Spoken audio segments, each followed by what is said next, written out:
Pas d'embellie pour les chiffres du chômage en Bretagne au deuxième trimestre 2018. L'augmentation est de 0,6% dans la région contre 0,1% au niveau national.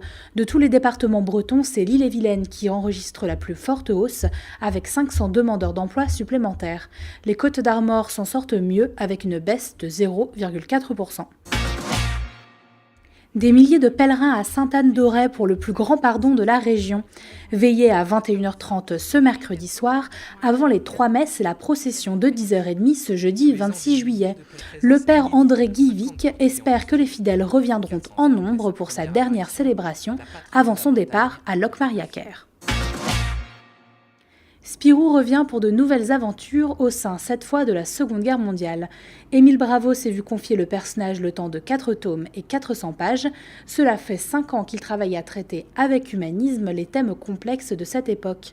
Les planches du premier chapitre Spirou ou l'espoir sont prépubliées dans le Télégramme dès ce mercredi, avant une sortie prévue pour le 5 octobre.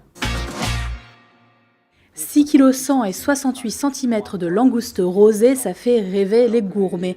Mais ce spécimen n'est plus à vendre.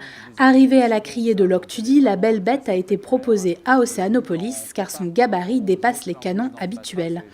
La taille maximale qu'un tel crustacé peut atteindre est de 50 cm pour 4 kg, record battu à plate couture.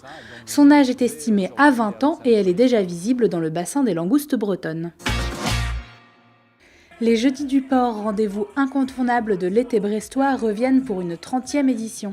Comme les années précédentes, les soirées ont 3 volets, jeune public, spectacle d'art de la rue et concert.